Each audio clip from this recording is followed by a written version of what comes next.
Hey, bonjour, bonsoir. Aujourd'hui, on va se taquer à un gros morceau et un coup de cœur à la fois. Je veux bien sûr, comme promis dans l'épisode précédent, parler de No Game No Life. C'est parti.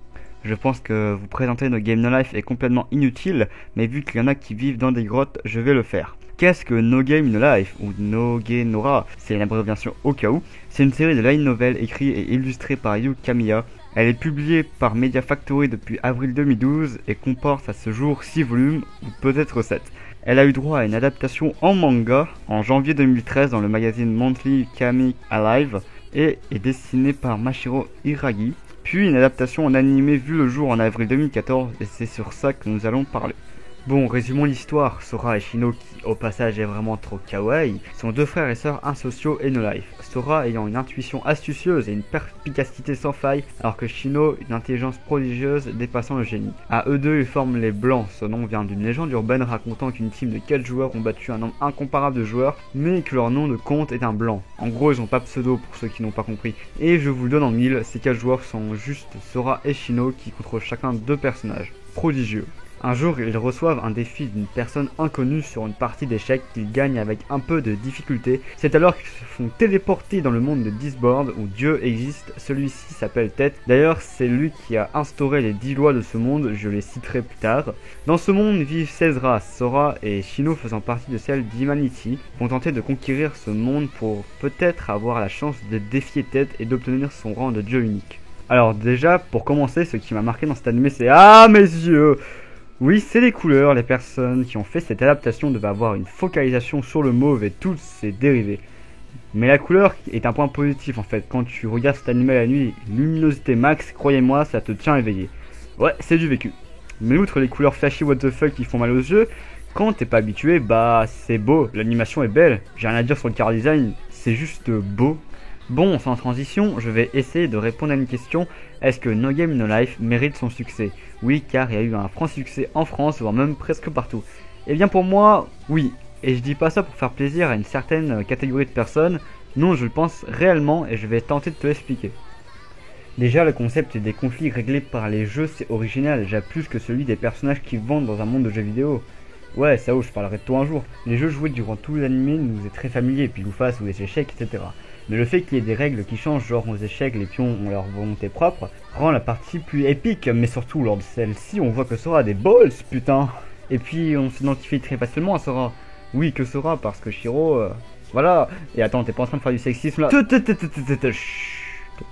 Oui, donc Sora est un enlève de 18 ans vierge. Bon, ça c'est un détail vraiment inutile, mais bon, c'est clairement dit. Bon, on va pas se le cacher, hein. Tu es vierge.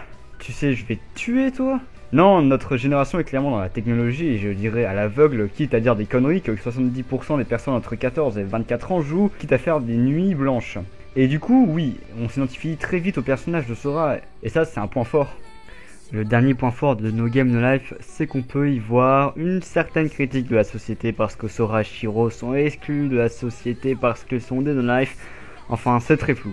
Bon là je suis en train de faire le bonheur des fans, déjà d'une part parce que j'ai dit qu'il n'avait pas volé son succès, et parce que j'ai cité que des points positifs, mais s'il y en a, il y en a donc des négatifs. Et pour le premier, c'est pas moi qui le cite, mais les haters, je veux bien sûr parler du ecchi et du harem. Alors ça c'est vraiment le point négatif le plus nul que l'on peut citer, le ecchi ne sert certes à rien dans l'histoire, mais est humoristique, donc il est là pour faire décompresser, alors ce n'est ni un point positif ni négatif. Et pour ce qui est du harem, on peut un peu crier dessus, vu que tous les personnages que Sora et Shiro ont croisés sont des filles. Bien sûr il y a Tet, mais il ressemble plus à une fille qu'à un garçon. Alors je vais citer un point négatif le plus gros bien sûr, qui est le développement des personnages. Oui, on sait que Sora et Shiro sont deux personnages très intelligents, et encore intelligents dans le sens où ils te sortent une explication que même Wikipédia pourrait pas, parce que le fait que l'autre con au grand-père arrive comme ça et fait gagner la partie parce que Shiro a écrit un truc au sol et que Sora lui avait dit avant ou pendant la partie, désolé je m'en rappelle pas, de suivre ce truc au sol, désolé mais c'est un petit peu trop tiré par les cheveux. Après on s'intéresse très peu aux personnages, par exemple Shiro existe à travers Sora.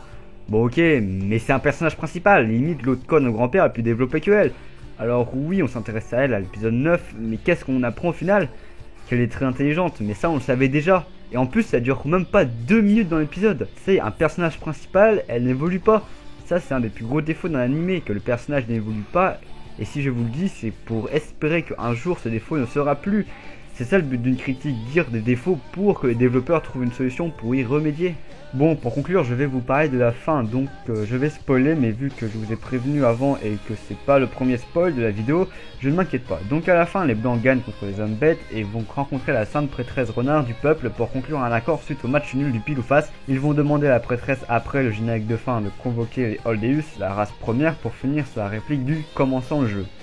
Alors, nombreux sont déçus de cette fin, mais moi non, je vais vous expliquer. Déjà, ils ont battu la race de la fille aux boubs ailés, celle des elfes et enfin des hommes bêtes. Donc ils ont battu la 6ème race et ils ont défié la première race. Donc la fin est ouverte. S'ils battent les Holdeus, c'est bon. S'ils les battent pas, c'est la saison 2 assurée. D'ailleurs, parlons-en de cette S2 que nombreux va y voir le jour.